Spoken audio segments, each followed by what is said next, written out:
Muito bem, nós estamos com imagens ao vivo, direto da Zona Leste de São Paulo. Daqui a pouco eu vou para a questão dos reféns do tráfico libertados. Daqui a pouco eu vou para esse caso. Agora são imagens ao vivo da Zona Leste de São Paulo. Polícia Civil, nesse momento a postos, uma grande quantidade de drogas foi encontrada pelo delegado Glaucus e sua equipe. Todos estão agora nas imediações onde todo o entorpecente foi encontrado. Parabéns aí ao delegado Glaucus, parabéns a todos os investigadores pelo brilhante trabalho que estão fazendo na Zona Leste de São Paulo. A perícia também no local, todo o material está sendo recolhido, vai ser levado para os laboratórios do Instituto de Criminalística para a perícia necessária.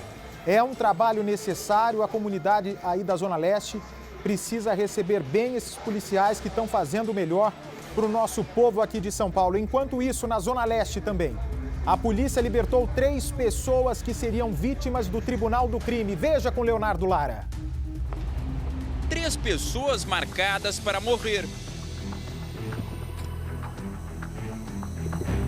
O fim trágico já tinha sido definido pelo Tribunal do Crime. Um julgamento por criminosos em que a sentença é quase sempre a pena de morte. O banco dos réus ficava numa comunidade da Zona Leste de São Paulo. Um julgamento sem direito à defesa. A lei dos bandidos é outra. Quem bate o martelo geralmente está atrás das grades e por isso toma a decisão de dentro da cadeia. Só que desta vez a polícia conseguiu chegar a tempo. Cidade Alerta junto com a polícia. Os policiais se deslocam nesse momento para essa comunidade onde acontecia um julgamento do Tribunal do Crime. São ruas estreitas, momento sempre de muita tensão. A gente não sabe como vai ser a reação dos bandidos que atuam nessa área. Os policiais conhecem bem a comunidade, já mapearam as ruas e sabem exatamente onde fica o local que funcionava o cativeiro do Tribunal do Crime. Uma região cheia de lombadas, o que dificulta também o acesso. São ruas que os policiais não encontram no mapa, então são PMs que já conhecem a região para conseguir chegar até o endereço. A gente se afasta cada vez mais da entrada da comunidade, as ruas ficam ainda mais estreitas, outras viaturas dão apoio a essa operação.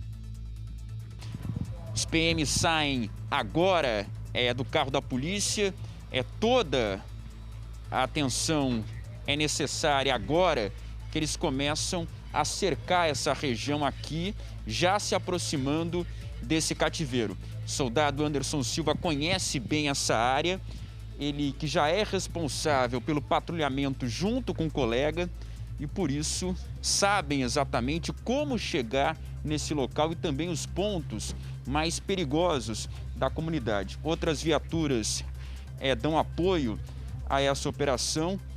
É um aparato para garantir a segurança de todos e assim que os policiais autorizarem, a nossa equipe vai conseguir acessar essa viela que eles entraram aqui.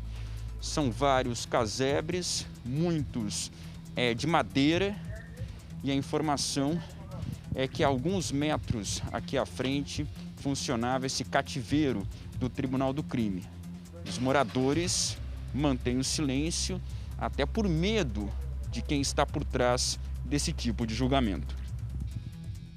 Os policiais vão ganhando terreno aqui no interior da comunidade, vão progredindo de maneira muito segura aqui nas vielas, sempre observando ao redor, nas esquinas e principalmente as lajes, já que nesses casos o perigo pode vir de cima.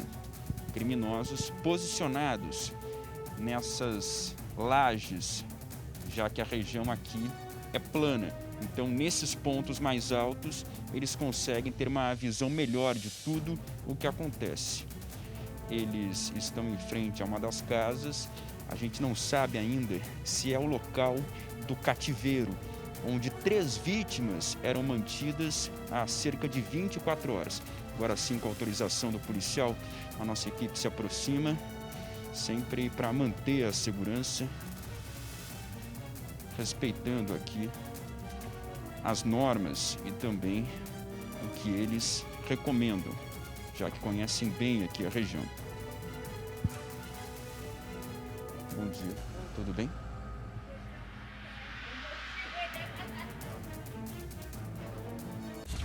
É esse local? É esse local? Soldado Anderson Silva, a porta já estava aberta. Aqui é o cativeiro. Que é o cativeiro. Como é que vocês conseguem ter certeza que é exatamente esse local? Foi informado, né? O muro cinza sem nenhuma tinta e a cor da... Deixa eu fechar aqui. A cor da porta. A cor da porta. Porque essa parede sem reboco é muito comum aqui na comunidade, muito comum, né? São mas poucas as casas com a fachada pintada. Coincidiu com a porta. A porta azul. A porta azul. Nessa tonalidade aqui. Isso. E chegando aqui, vocês perceberam que essa corrente estava fechada. Estava do lado de fora aqui, saindo aqui, a corrente. E aí, nesse momento, estava aí o meu parceiro, a gente viu a porta aqui, a gente já identificou. Aí a gente já empurrou a porta, quando a gente empurrou, aí a gente visualizou já a moça. Uma das vítimas. Uma das vítimas e 2 indivíduos aqui dentro. Foi quando a gente já efetuou a abordagem, tiramos os indivíduos de dentro, porque até então não sabíamos que eram vítimas, né? Poderia ser os próprios criminosos, exatamente, os chamados carcereiros, né, que mantêm a vítima em poder. Aí ele ficou aqui na abordagem, conforme preconizou o nosso POP, e eu já imediatamente resgatei a vítima, afastando ela para lá das outras 2 partes. Foi quando ela falou que essas 2 pessoas eram o marido e um amigo, que também estava sendo mantido em cativeiro. Então, para surpresa dos policiais naquele momento, não era apenas uma vítima, mas sim 3 vítimas mantidas dentro dessa casa. Dá para perceber que ao redor, ali ao lado, o Anderson mostra pra gente, é uma casa abandonada, né, soldado? Sim, senhor. Uma casa abandonada, então, mesmo se as vítimas gritassem por socorro, não teria um vizinho imediatamente ao lado para escutar os pedidos de socorro. Não teria. Foi um momento que eu observei que a vítima falou que não poderia falar muito com a gente porque tinha alguém olhando. No momento que tinha um rapaz aqui, que foi o outro indivíduo que foi abordado logo após. Então essa casa aqui abandonada logo em frente, a vítima já lhe deu um recado. Eu não posso falar muito porque a gente está sendo observado. A gente observou ele aqui, ele tentou sair dissimuladamente, indo para lá. Foi quando a gente efetuou a abordagem novamente, trazendo ele para cá novamente. Ele tentou fugir? O Anderson tentou. Rosa vai mostrar pra gente. Sim. É por essa viela aqui. Por essa viela. São becos estreitos, muitos sem calçamento, uma situação precária, inclusive, para os moradores, pessoas honestas, gente trabalhadora que mora aqui nessas condições. Claro que esses bandidos acabam entrando no meio e as pessoas muitas vezes têm medo até de denunciar. Eu vou pedir para o soldado Anderson Silva nos acompanhar até o cativeiro, onde essas vítimas passaram momentos de muito terror. Dá para perceber que é um local completamente insalubre.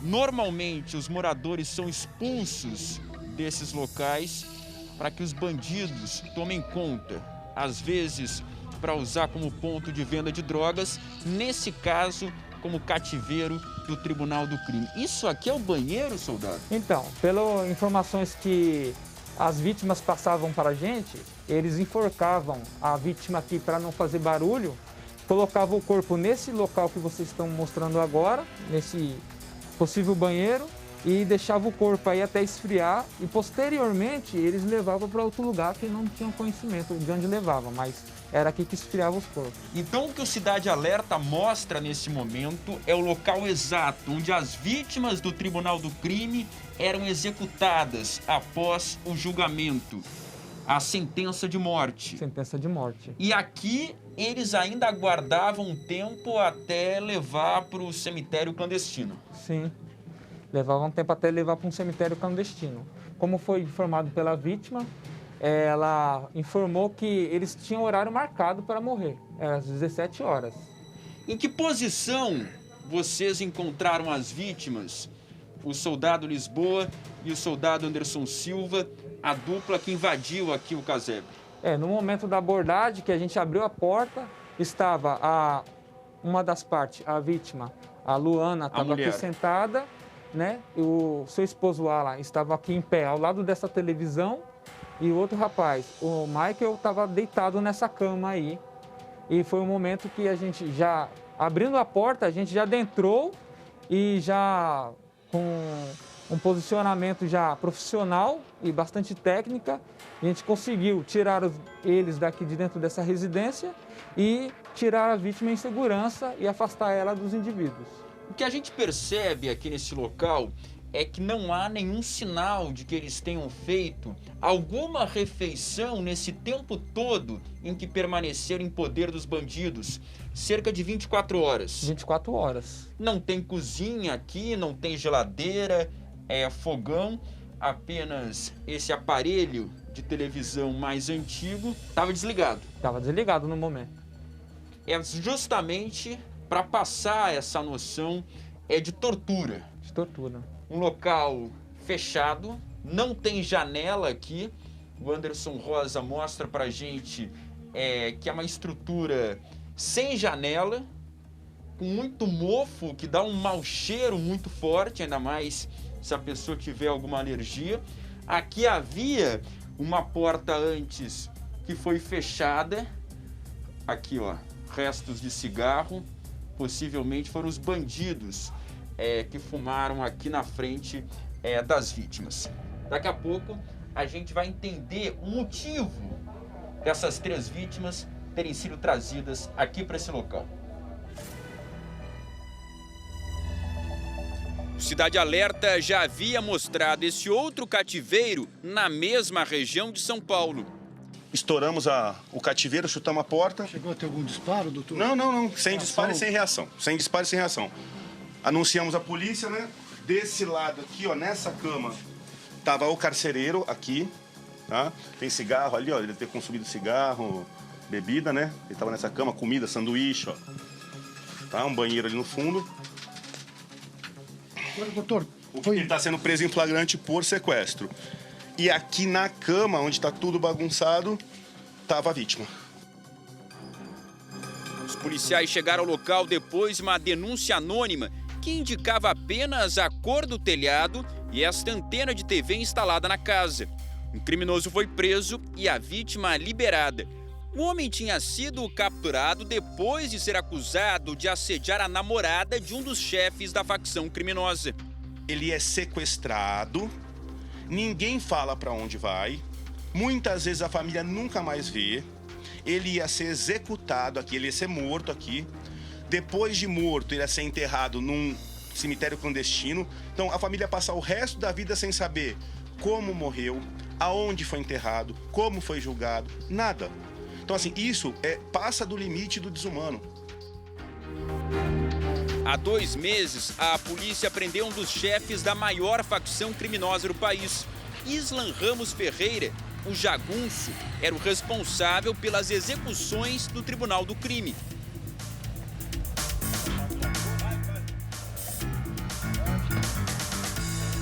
Jagunço ainda é investigado e pode ter feito mais de 100 vítimas. O Ministério Público de São Paulo interceptou uma carta que afirmava que o criminoso seria o responsável por praticar um atentado contra o chefe da Polícia de São Paulo, Rui Ferraz Fontes. Mesmo atrás das grades, a polícia não descarta que Jagunço continuasse dando as ordens nas sessões do Tribunal do Crime. Os alvos eram sempre pessoas que entravam em atrito com os membros da facção. Foi o que aconteceu com as 3 pessoas localizadas agora pelos PMs. Assim que as vítimas foram libertadas aqui do cativeiro, os policiais começaram uma conversa para entender o que tinha acontecido, o motivo de terem sido trazidas para esse local. Soldado, o que se sabe é que a mulher se envolveu numa morte. Autora de um crime, que ela relatava que na data anterior, né, depois de uma briga, ela empurrou um indivíduo esse indivíduo, quando ele caiu ao chão, ele bateu a cabeça e veio falecer no mesmo momento. E esse indivíduo teria ligação com a facção criminosa? Isso, segundo a vítima, ela declara que ele tem ligação, ele tem ligação com uma facção criminosa. E por isso ela acabou sendo sequestrada junto com o marido e o amigo. Todos estavam no bar no momento da briga, que terminou em morte, por isso vieram para esse cativeiro. Sim, no momento da briga todos estavam no mesmo local e o marido dela defendendo ela ainda, né? E naquele momento ali eles fugiram, né? Mas foram capturados na mesma madrugada. Isso levou uma reviravolta. A vítima, liberada aqui do cativeiro, ao chegar na delegacia, vai responder também pelo crime de homicídio. Os policiais querem saber se foi legítima defesa, mas isso é um outro inquérito policial. Aqui no local, Anderson Rosa mostra pra gente vários papelotes de droga. Também o pedaço de uma sacola onde possivelmente os criminosos embalavam a droga. Soldado, o tribunal do crime acontecia em meio a muita droga, até porque são bandidos que têm ligação também com o tráfico local. Sim, a maior fonte de renda das facções é o tráfico. E esse local aqui é conhecido, aqui dentro a gente não consegue localizar, mas sabe que aqui tem tráfico de drogas. Provavelmente isso aqui era utilizado pelos próprios infratores na frente das vítimas. Muito provavelmente, se olhar em volta, tem bituca de cigarro de maconha. Aqui em frente, olha só, bem observado pelo policial, o resto de um cigarro de maconha. Mais papelote aqui dentro do muro. Aqui eles utilizam como se fosse um esconderijo no meio do tijolo quebrado, também desses papelotes, possivelmente cocaína. Possivelmente cocaína. E aqui rola de tudo, né? Na delegacia, 2 das pessoas liberadas acabaram presas. Luana Nascimento e o marido, Alain de Almeida, vão responder pela morte durante a briga no bar. Já o amigo deles foi liberado na delegacia.